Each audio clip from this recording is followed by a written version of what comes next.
Thank you so much.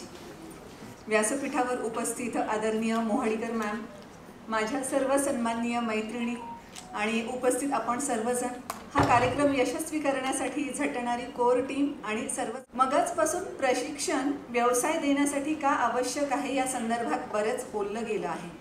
मला फक्त एक महत्त्वाचा मुद्दा सांगावा लागतो, मग प्रशिक्षण व्यवसायासाठी का आवश्यक आहे हे सांगण्याची आणखी जास्त गरज भासणारच नाही. धावण्याचं सुद्धा प्रशिक्षण घ्यावं लागत असेल तर डेफिनेटली धावण्याच्या तुलनेमध्ये आपण व्यवसाय जेव्हा रन करतो ती तर फार मोठी जबाबदारी असते आणि त्यासाठी प्रशिक्षणाची गरज आहेच.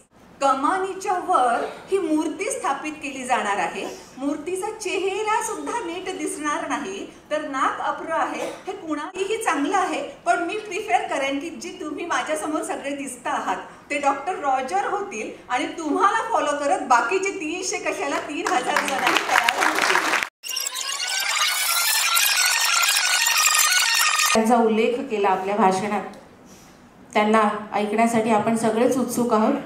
आपल्या शहराच्या उपजिल्हाधिकारी Anjali Dhanorkar. Thank you so much. व्यासपीठावर उपस्थित आदरणीय मोहाडीकर मॅम, माझ्या सर्व सन्माननीय मैत्रिणी आणि उपस्थित आपण सर्वजण, हा कार्यक्रम यशस्वी करण्यासाठी झटणारी कोर टीम आणि सर्वच मेंबर्स. मगाचपासून प्रशिक्षण व्यवसाय देण्यासाठी का आवश्यक आहे या संदर्भात बरेच बोललं गेलं आहे. मला फक्त एक महत्त्वाचा मुद्दा सांगावा लागतो, मग प्रशिक्षण व्यवसायासाठी का आवश्यक आहे हे सांगण्याची आणखी जास्त गरज भासणारच नाही. मिल्खा सिंग जेव्हा ऑलिम्पिक्समध्ये धावत होते आणि त्यांना अवॉर्ड मिळू नाही शकला, आपण सगळेजण त्यांच्या पदकाकडे अपेक्षा लावून बसलो होतो आणि त्यांना काहीच नाही मिळालं. त्यावेळेस जे काही आलेलं होतं ते पुस्तकामध्ये नंतर जेव्हा मी वाचलं तेव्हा एका ठिकाणी असा सुद्धा उल्लेख होता की मिल्खा सिंग म्हणाले की मी धावण्याचं रीतसर प्रशिक्षण घेतलं नाही, ही पण माझी चूक झाली. धावण्याचं प्रशिक्षण, जर धावण्याचं सुद्धा प्रशिक्षण घ्यावं लागत असेल तर डेफिनेटली धावण्याच्या तुलनेमध्ये आपण व्यवसाय जेव्हा रन करतो ती तर फार मोठी जबाबदारी असते आणि त्यासाठी प्रशिक्षणाची गरज आहेच. जेव्हा गीता मॅमने बचत गटांचा उल्लेख केला तेव्हा मला 2012 साली झालेला इथला जागतिक प्रसिद्धीचा वेरूळ महोत्सव आठवला. कुणाल कुमार सर तेव्हा जिल्हाधिकारी होते. सोनेरी महलमध्ये बाहेरचे सगळे बोलावून कार्यक्रम करणं चालू होतं आणि लोकल आर्टिस्टनाही वाव मिळावा यासाठी इथेच आपल्याकडे काय आहे ते आत्ता ते क्रॉस करून कलाग्राममध्ये लोकल आर्टिस्टचे परफॉर्मन्स आणि त्यासोबतच बचत गटांना संधी देण्यात आली होती की त्यांनी त्यांचे फूड स्टॉलसुद्धा तिथे अरेंज करावेत. आणि फूड स्टॉलमध्ये अगदी उकडलेल्या अंड्यापासून तर फिश करीपर्यंत आणि बाजरीच्या भाकरीपासून तर मांड्यांपर्यंत सगळेचे सगळेच पदार्थ तिथे बचत गटाने अवेलेबल केलेले होते. 3 दिवस हा कार्यक्रम चालणार होता, म्हणजे चालला. पहिल्याच दिवशी आमच्या असं लक्षात आलं की काही बचत गट असे आहेत ज्यांचं फूड दुपारी 12:30-1लाच संपलंय. मग आता त्यांनी दुसऱ्या दिवशी त्या पद्धतीनं तयारी करायला हवी होती. आमच्या पद्धतीने आम्ही त्यांना ज्या सूचना दिल्या की तुम्हाला छान प्रॉफिट होतोय, तुम्हाला आता अन्न वाढवावं लागणार आहे, पण दुसऱ्या दिवशी काय झालं, ते 12:30चं फूड जे होतं ते जास्तीत जास्त 2 पर्यंत चाललं. म्हणजे काही बचत गट असे होते की ज्यांना तिथे व्यवसायाची खूप मोठी संधी होती, पण ही संधी नेमकी कशी लक्षात घ्यायची, साधारणपणे किती लोक येतील आणि आपण किती फूड तयार केलं पाहिजे, बॅकिंगसाठी आपल्याला काय पाहिजे, ताबडतोब जर मार्केटमधून काही आणायचं असेल तर आपण काय देऊ शकतो, तोच पदार्थ नाही देता आला तरी थोडासा वेगळा का असेना पण हा पण पदार्थ तुम्ही चाखून बघा, कमी वेळामध्ये होणारा. हे सगळं कदाचित मला वाटतं अतुल त्यांना प्रशिक्षण दिलेलं नव्हतं म्हणून हा तुमच्याकडचा भाग असेल की प्रशिक्षणामध्ये हे सुद्धा सांगितलं जात असेल. सो प्रशिक्षण प्रत्येक ठिकाणी महत्त्वाचं आहेच. शार्पनिंग ऑफ द ॲक्स जे आपण म्हणतो ते शार्पनिंग ऑफ द ॲक्सचं काम हे प्रशिक्षण करत असतं. त्यामुळे बिझनेसमध्येही प्रशिक्षणाची अत्यंत आवश्यकता आहे. त्यासोबतच आत्ता थोड्या वेळापूर्वीपासून जे बोललं जातं तेही मी लक्षात आणून देऊ इच्छिते पुन्हा त्या संदर्भानं बोलण्यासाठी. जेव्हा महिला अर्थार्जनासाठी म्हणजे महिलांनी अर्थार्जनाची सुरुवात केली असं म्हणूया, बाहेर पडली असं लगेच नाही म्हणता येणार, पण तेव्हा सुद्धा काय होतं, कुकिंग, हां ती स्वयंपाकघरातच काम करते ना, सो तेव्हा तर काही म्हणजे उन्हाळी जे पदार्थ होते तेव्हा तर घरातच केले जायचे, पण नंतरच्या काळामध्ये उन्हाळी पदार्थ घरात बनवणं सोयीचं नव्हतं, म्हणून त्या महिलांसाठी उन्हाळी पदार्थ बनवणं सुरू झालं.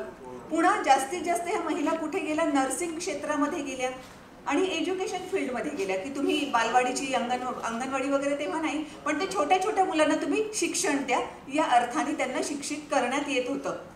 त्याच्यानंतर आपण थोडीशी अजून झेप मारली, थोडीशी उंच उडी घेतली, टेलरिंग सुरू केलं. टेलरिंगचे नंतर बुटिक्स झाले, ब्युटी पार्लर सुरू केले. अपर्णा मॅमने एक छान गोष्ट केली की जे खरंच उपयोगाचे नाहीत, त्यांच्यात पोटेन्शियल नाही, ते ब्युटी पार्लरला परवानगी दिलेली नसेल.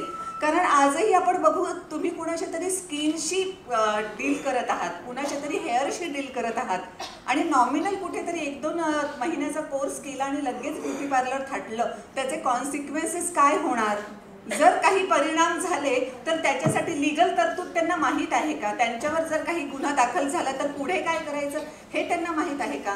पुण्याच्या प्रोफेशनल्स ब्युटी पार्लरमध्ये किंवा कदाचित इथल्याही, जसं डॉक्टर फॉर्म भरून घेतात ऑपरेशनच्या अगोदर, तसं तिथे आपण जर स्किन ट्रीटमेंट करणार असो, हेअर ट्रीटमेंट करणार असो, तर फॉर्म भरून घेतला जातो की असं असं कदाचित नुकसान होऊ शकतं, याची मला कल्पना आहे. हे सगळं केव्हा कळू शकतं, हे सगळं आपण प्रशिक्षण घेतलं तर कळू शकतं.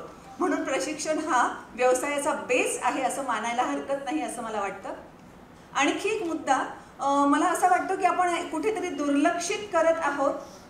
उद्योजिका म्हटल्यानंतर आपल्याला प्रोडक्टच विकायचं आहे असं काहीतरी दृष्टीसमोर येतं जेव्हा आपण उद्योजिका किंवा उद्योग असा विचार करतो. आणि सेवा क्षेत्र जे अत्यंत मोठं क्षेत्र आहे आणि दिवसेंदिवस ते खूप वाढत जाणार आहे, त्या सेवा क्षेत्राकडे आपण पूर्णतः दुर्लक्ष करतोय. मला वाटतं ह्या सेवा क्षेत्राकडे सुद्धा त्या सेवा क्षेत्राकडे सुद्धा लक्ष देण्यात आलं पाहिजे. जेव्हा ओला उबेर सुरू झाली तेव्हा कदाचित त्यांनाही वाटलं असेल ना की अशी प्रत्येकाला कुणाला गाड्या लागणार आहेत, कोणी ना कोणीतरी ॲडजस्ट करतं, आपला ओला उबेर चालेल का, आपण चालल्या. फूड डिलिव्हरी सर्व्हिस जेव्हा आली तेव्हाही कदाचित सुरुवातीला वाटलं असेल की कोण घरी मागवणार आहे, जाऊन तिथेच खातील, एवढासा पदार्थ एक मागतात का, पण अक्षरशः एक कचोरी सुद्धा घरी आणून देतात हे होम डिलिव्हरीवाले. सो हे सेवा क्षेत्र खूप महत्त्वाचं आहे. आणि जसजसं आपण जास्त बाहेर जात आहोत, शहरीकरण आणखी जास्त वेगानं होत आहे. आपलं औरंगाबादसारखं संभाजीनगरसारखं शहरही अजून विस्तारित होत आहे. या सगळ्या ठिकाणी आपल्याला आता सेवा क्षेत्रांची खूप जास्त आवश्यकता भासणार आहे. मध्यंतर मी वाचलं होतं की फॉरेनमध्ये, कुठलं नाव नाही लक्षात, पण तिथे एक असंही हॉटेल आहे आणि आता कदाचित त्या हॉटेलची चेन सुरू होईल. एकंदरीत वातावरण बघता सध्या कुणालाच वेळ नाही एकमेकाशी शेअर करण्यासाठी, पण शेअर करण्याची इच्छा जबरदस्त असते आणि आपल्या शेअरिंगसाठी आउटलेट कुठे नाही मिळत, म्हणून फ्रस्ट्रेशन, डिप्रेशन हे सगळं वाढत जातं. सो त्या तिथे एक हॉटेल असं आहे की मेनू कार्ड येतं, त्याच्यामध्ये पदार्थ नसतात. त्या मेनू कार्डवर त्यांचे जे ट्रेनर्स आहेत किंवा जे कोणी कोच म्हणूया आपण किंवा ऐकणारे म्हणूया, तर त्यांच्याबद्दलची माहिती, त्यांचं शिक्षण, ते कशामध्ये प्रावीण्य त्यांनी मिळवलेलं आहे हे सगळं लिहिलेलं असतं. आणि आपल्याला जे बोलायचं त्यातलं कोणीतरी आपण एक सिलेक्ट करायचा, मग वेटर त्यांना घेऊन येतो, आपल्यासमोर चहाचा कॉफीचा कप ठेवला जातो, ती व्यक्ती आपल्यासमोर बसते आणि आपल्या मनातलं जे काही असेल भडभड भडभड बोलायचं. आनंद असेल शेअर करायचा, रडावासा वाटत असेल रडून घ्यायचं, समस्या सांगायच्या असतील भरपूर साऱ्या समस्या सांगून द्यायच्या. जेव्हा वेळ संपतो तेव्हा वेटर बिल घेऊन येतो आणि ते संपतं. वाईट गोष्ट आहे, खूप खूप वाईट गोष्ट आहे. ते येऊच नाही. याच्यासाठी काय करता येईल याच्यावर आपण नंतर पुन्हा बोलूया. पण जसं आपण म्हणतो दवाखाना उघडणं ही चुकीची गोष्ट आहे. दवाखान्याचं उद्घाटन, ओपनिंग का व्हावं त्याचं? अरे पण पॉझिटिव्ह विचार हा करावा लागेल की काही पेशंट्स असतात ज्यांना दवाखान्याची मदत लागते, सो त्यांच्यासाठी आपण हे सुविधा देत आहोत. ते पॉझिटिव्हली आपण बघितलं पाहिजे. तसं मला वाटतं की जर आपल्याला पूर्णतः असे हॉटेल्स उघडण्याची गरज भासूच नाही, अशी परिस्थिती जर निर्माण करता आली नाही, तर किमान आपल्याला व्यक्त होण्याची संधी देणारं काहीतरी तिथे असावं, याचा विचार तर नक्कीच करावा. आणखी एक महत्त्वाचा मुद्दा मला असा वाटतो की जनरली वृद्धाश्रमांबद्दल मी जे काही 3-4 वृद्धाश्रम बघितलेले आहे आणि जे काही थोडेफार वाचलेले ज्यांच्याबद्दल वाचलेलं आहे ते कुठेतरी आयसोलेटेड असतात. आयसोलेटेड ठिकाणी मी जस्ट इमॅजिन करते हे सगळे वृद्धच आहेत, एका ठिकाणी 50-100ची त्यांची कपॅसिटी आहे आणि दिवसभर तेच एकमेकांच्या समोर येत आहेत. आज काय झालं, ह्याचं हे दुखलं, त्याचं ते झालं, तो त्याचा पाय सटकला, सगळी निगेटिव्हिटीच त्यांना अवतीभोवती दिसते. त्यांना पॉझिटिव्ह असं काही दिसतच नाहीये. मग अशापेक्षा म्हणजे त्यांना कुठेतरी दूर त्यांचं वृद्धाश्रम स्थापन करण्यापेक्षा एकतर वृद्धाश्रमाला काही दुसरा पर्याय आहे का हे बघावं लागेल. त्यावर आपण आत्ता बोलणार नाहीयेत. आहे त्यामध्ये आपण काय करू शकतो ते बघूया. सो वृद्धाश्रम अशा ठिकाणी काही करता येईल का आपल्याला की ज्यांना सगळ्या प्रकारचे लोक दिसतील, सगळ्या प्रकारचे आनंद दिसतील, कुठेतरी छान रोप उगवतंय हे दिसेल, अवतीभोवती सुद्धा वेगवेगळ्या प्रकारची घरं आहेत हे दिसतील. हे सगळं मी हे याच्यासाठी सांगते. मला आठवतं मी जर्नलिझम जेव्हा करत होते आणि आमचं पुण्याला तेव्हा एक 2-3 दिवसांचं वर्कशॉप ठेवण्यात आलेलं होतं आणि आमची सोय जी करण्यात आली होती तिथल्या एका लेडीज हॉस्टेलमध्ये करण्यात आली होती, कॉलेजच्या हॉस्टेलमध्ये करण्यात आली होती. आणि मी कधीच सुदैवानं हॉस्टेलवर राहिलेली नाही. सुदैवानं हा शब्द मुद्दाम वापरते, हॉस्टेलमुळे भरपूर शिकल्या जातं, पण मी या संदर्भात असं सांगते, जेव्हा त्या हॉस्टेलवर मी गेले आणि पाहिलं की सगळीकडे सेम वयाच्या मुली, दुसरं कोणी दिसतच नाही. वेगळा प्रकार म्हणजे जर आपण मनुष्यांमध्ये मानवांमध्ये राहतो तर वेगवेगळे आकार प्रकार सगळे काही दिसले पाहिजे ना. सगळ्या सेम कॅटेगरीच्या सेम वयोगटाच्या मुली. म्हटलं मी इथे अजिबात नाही राहू शकत. सो हे वृद्धाश्रम जेव्हा मी पाहत होते तेव्हा मला ते कुठेतरी आठवत होतं की यावर सुद्धा आपण काही पर्याय करू शकतो का, की कम्प्लिटली त्यांच्यासोबत निगेटिव्हिटीज असण्याच्या ऐवजी त्यांना सेवा क्षेत्र जे मी म्हणते की त्यांना अशा काही सेवा दिल्या जातील. कदाचित त्यांना वृद्धाश्रमात पाठवण्याची गरज भासणार नाही आणि त्यांना घरी सुद्धा बाकीच्या कोणाचंही रुटीन डिस्टर्ब न होता सेवा देता येऊ शकतील का, यावर विचार करण्यासारखं भरपूर काही आहे. पण हा एक मुद्दा मला महत्त्वाचा वाटतो. आणि त्याच्यासोबतच आणखी एक मुद्दा मला सांगावासा वाटतो, कारण मी सेवा क्षेत्रावर भर देत आहे म्हणून.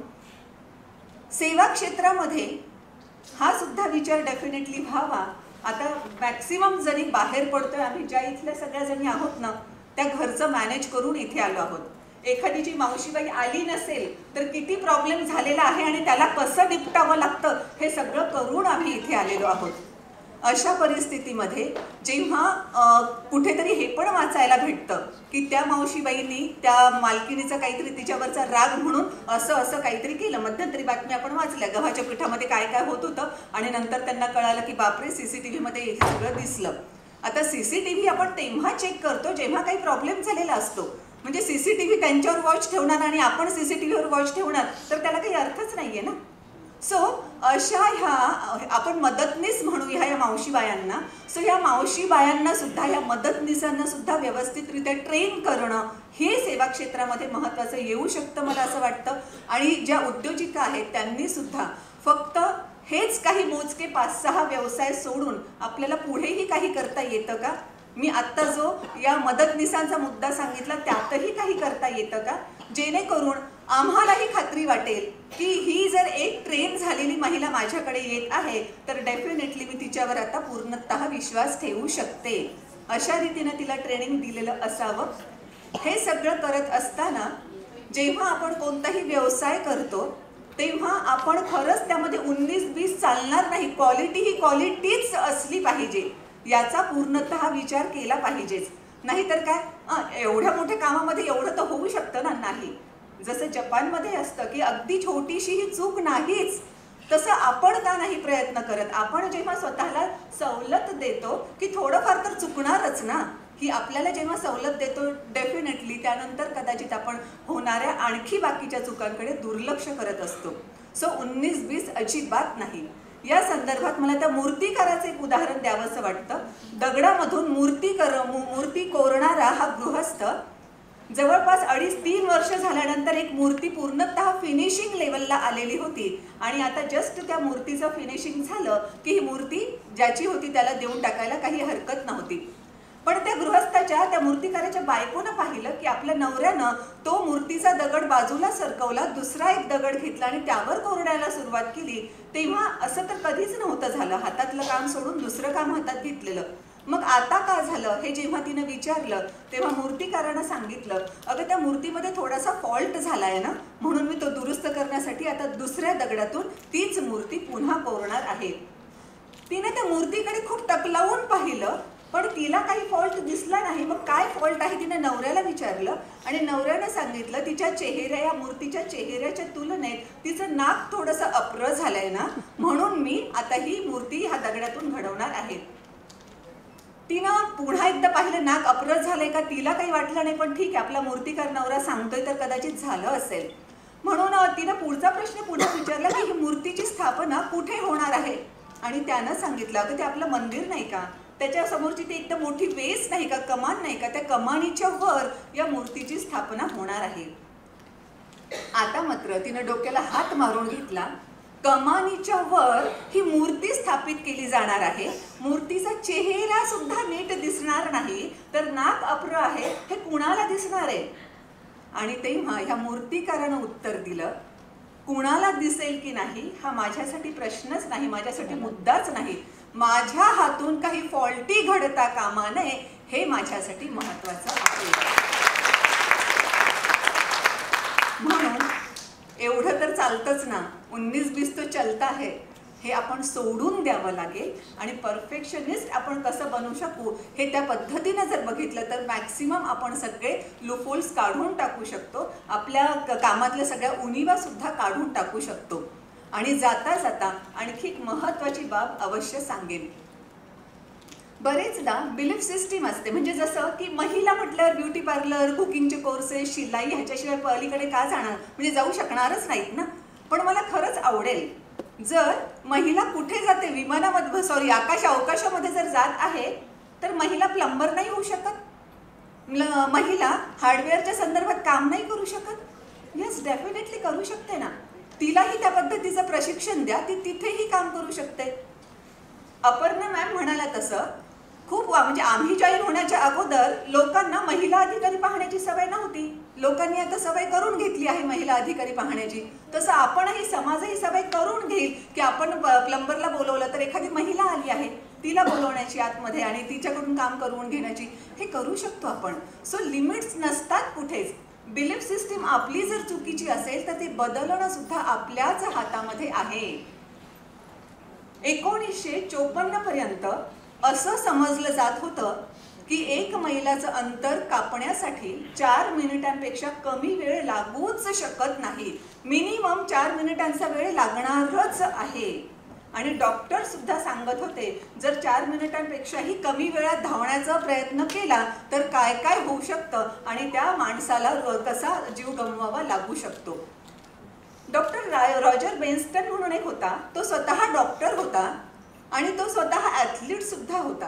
त्याला काही केल्या हे मेडिकल सायन्समधलं जे काही सांगितलं जाते ते पटत नव्हतं. याला सुद्धा आपल्याला ओव्हरकम करता येतं हे त्याच्या डोक्यात होतं. तोपर्यंत रेकॉर्ड असा होता, एका मैलाचं अंतर 4 मिनिट 2 सेकंदांमध्ये पूर्ण करण्यात आलेलं होतं. स्वतः या रॉजरचं रेकॉर्ड असं होतं की त्यानं एका मैलाचं अंतर 4 मिनिट 12 सेकंदामध्ये पार केलं होतं. पण आपण 4 मिनिटांच्या आतही पार करू शकतो आणि तरीही काहीच प्रॉब्लेम होणार नाही हे प्रूव्ह करण्यासाठी तो इतका आसुसलेला होता. त्यानं सगळे प्रयत्न केले आणि 1954 मध्ये त्यानं हे 1 मैलाचं अंतर 3 मिनिट 59 सेकंदामध्ये पार केलं. आता पुढचं महत्वाचं आहे बरं. तोपर्यंत सगळ्यांना वाटत होतं 4 मिनिटाच्या खाली येताच येणार नाही. एकदा या रॉजरनं रेकॉर्ड बनवलं, अगोदरचं रेकॉर्ड ब्रेक केलं, 4 मिनिटाच्याही तो खाली आला. त्याच्या अवघ्या काही दिवसांमध्ये जॉन लिंडी नावाच्या एका ॲथलीटनं 3 मिनिट 57 सेकंदामध्ये 1 मैल अंतर गाठलं. त्याच वर्षी जवळपास 33 जणांनी 4 मिनिटांपेक्षा कमी वेळामध्ये अंतर गाठलं आणि त्याच्या नेक्स्ट इयरला तर 300 जण होते ज्यांनी 4 मिनिटांपेक्षाही कमी वेळेमध्ये 1 मैलाचं अंतर पार केलं. सो लिमिट्स आपण ठरवायच्याच नाहीत. मग अशा परिस्थितीमध्ये एक संधी आपल्याला सुद्धा आहे की आपण म्हणजे डायरेक्ट डॉक्टर रॉजर व्हायचं आहे का पुढच्या वर्षी जे आहे 300 जणांमध्ये जायचं आहे. काहीही चांगलं आहे, पण मी प्रिफर करेन की जी तुम्ही माझ्यासमोर सगळे दिसता आहात ते डॉक्टर रॉजर होतील आणि तुम्हाला फॉलो करत बाकीचे 300 कशाला 3000 जणांनी तयार होतील.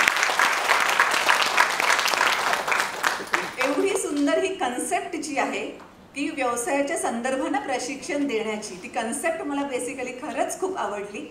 त्यामुळे सर्व कोर टीमचे, अतुल, गीता मॅम, सर्वांचंच मी खूप अभिनंदन करते. आणि फार छान, हेही एक प्रकारे समाजासाठी खूप महत्त्वाचं कार्य आहे असं मी समजते आणि आपली रजा घेते. Thank you so much.